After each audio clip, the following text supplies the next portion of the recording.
plus les vrais panafricains, la voix des panafricains pour l'unité et la libération de l'Afrique. Ensemble, faisons avancer notre continent.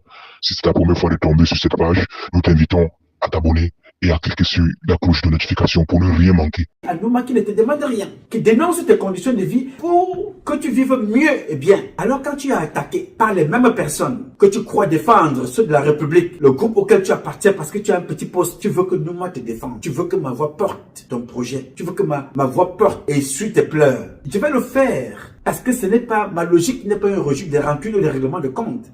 Ça rentre dans le combat que je dénonce. C'est vous qui avez honte quand vous me regardez dans les yeux. Vous vous dites, mais tiens, on aurait pu tuer cet enfant comme on a tué Charles Atebe Yene. Qui parlerait pour nous aujourd'hui?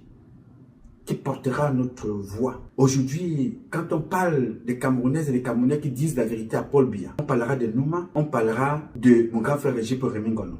On parlera de Jipo Remingono, on parlera de Nouma. On parlera de Nouma, on parlera de Jipo Remingono, on parlera de Valsero. On parlera de Valsero, on parlera d'autres, des jeunes qui viennent d'arriver. Pourquoi? Parce que vous avez toujours tué toute personne qui tente de se lever pour vous dire ce qui ne va pas.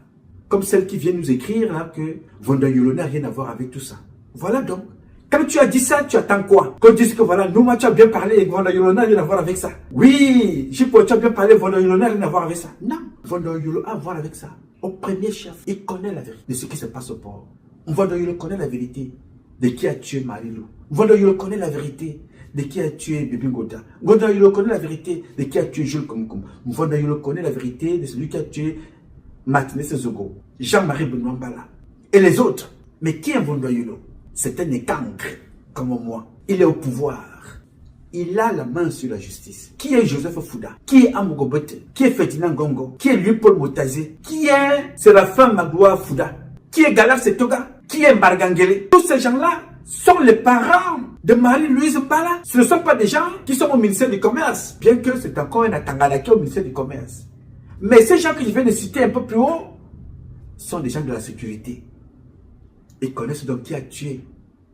Pourquoi voulez-vous que les Bamileke viennent vous soutenir alors que c'est vous qui avez la décision de dire le droit d'arrêter ceux qui ont tué? Mais pourquoi ça n'arrive pas? Parce que c'est ceux-là qui disaient le droit, qui ont la justice, qui sont appelés à vous protéger, qui ont tué cette femme. Comment voulez-vous qu'ils se fassent la justice eux-mêmes contre eux-mêmes? Parce que Kissinger fait partie de leur. A-t-il tué ou pas tué? Son nom ressort. Amougou Belenga a tué, il n'a pas tué, mais pour le moment il est en prison. Pourquoi Amougou Belenga, qui est soupçonné d'avoir tué ou contribué à l'assassinat de Martinez Zogo, est jeté en prison? Ce n'est pas la justice qui jette Amougou Belenga en prison. Non. J'ai des documents ici, écrits par le lieutenant-colonel Ayisi Nanga, qui était en stage quand l'affaire se passe. Et Joseph Fouda, hier à l'époque contre-amiral, aujourd'hui vice-amiral, dépêche donc ce monsieur-là qu'on appelle le lieutenant-colonel Ayisi Nanga, à ne pas faire, d'aller arrêter Amougou Belenga et de le jeter en prison. Qui est Ayisi Nanga? C'était le lieutenant-colonel de gendarmerie. Il n'était pas en fonction, il n'était pas en poste. Il était en stage. Mais on est allé le chercher pour venir arrêter quelqu'un. Ayisi Nanga est un Bétib Nanga. Venir arrêter Amougou Belenga, qui est un Bétib Nanga. Sous l'ordre de qui? De notre Bétib Nanga. Contre-amiral Joseph Fouda, qui est un Bétib Nanga. Parce qu'on les accuse de quoi? D'avoir tué Martinez Zogo. Mais ce n'est pas pour ça qu'on arrête Amougou Belenga. On arrête Amougou Belenga pour un problème, un règlement de compte d'humiliation qu'il avait imposé à la femme de Joseph Fouda et à Joseph Fouda lui-même. De l'humiliation qu'il a opposée à Mbargangele. De l'humiliation qu'il a opposée à l'ambassadeur nommé par Paul Biya. De l'humiliation qu'il a opposée au secrétaire général à la police. De l'humiliation qu'il a opposée à la femme de l'ambassadeur. Et de l'humiliation qu'il a opposée à beaucoup d'autres. Ils ont donc décidé de le neutraliser. Tous ces gens que je cite là, ce sont les petits. Ils se retrouvent donc au tribunal militaire. Qui est là-bas? Selna Belenga. Je ne veux citer que ce nom-là. C'est un petit. Les qui les ont entendus, vous allez entendre parler des Autourou. Vous allez entendre parler des Bialo. Vous allez entendre parler de X et de X et de X et de Z. Mais c'est passé par où? C'est passé par la CEMIL aussi. Vous allez entendre parler du chef CEMIL, impliqué dans cette histoire de façon directe ou indirecte. Il y connaît quand même quelque chose parce qu'il a aussi donné son enquête que j'ai copiée ici. Ce sont des petits qui sont dans cette merde. Qu'est-ce qu'on retiendra de nous?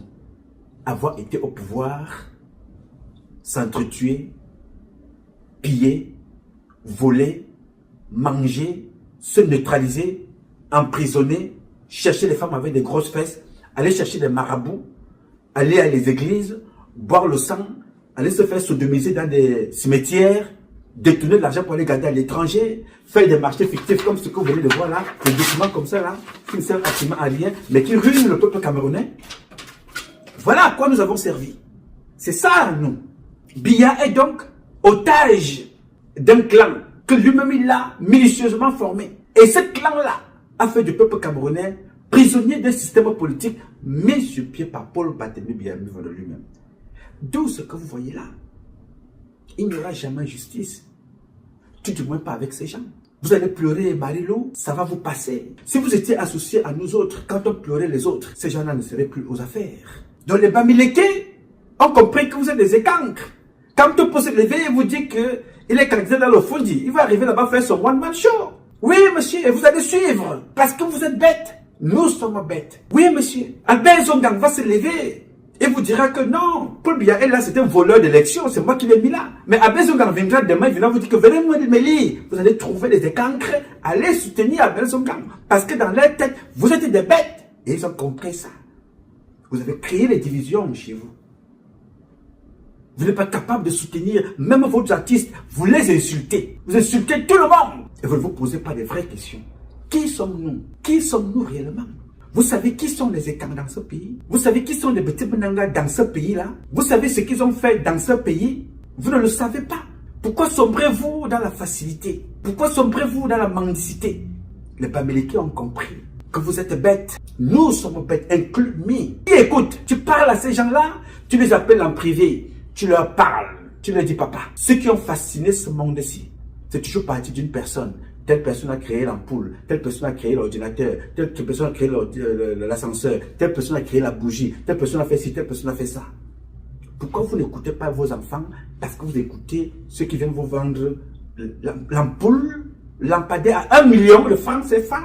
Alors que, je dis, l'ampoule change la vie d'une famille de professeurs, d'enseignants. Vous n'êtes pas capable de leur payer leur salaire. On vole à l'ART. On vole du plus haut jusqu'au plus petit. On vole, on vole, on vole. Quand tel alors, c'est grave. On nous dit que Judith Sonné, maintenant elle dit qu'elle veut épouser le frère de Paul Biya parce qu'elle a peur d'aller en prison. Croyant que c'est elle est l'épouse de Paul Biya ou bien du frère de Paul Biya qu'on appelle, que va épouser le frère de Paul Biya qu'on appelle Pierre Maba. Elle a élu domicile là-bas. On vole partout. Ça tombe sur la tête des écans que nous sommes. Parce que on va poser la question à Judith Sonné demain.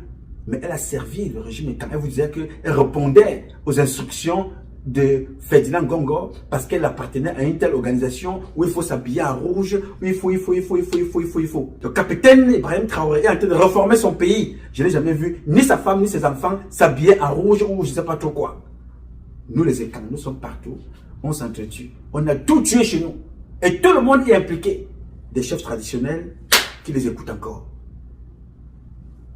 Des prêtres, des religieux, les gens bargas sont devenus des satanistes, des criminels qui les écoutent. Vous voyez ce que ça représente.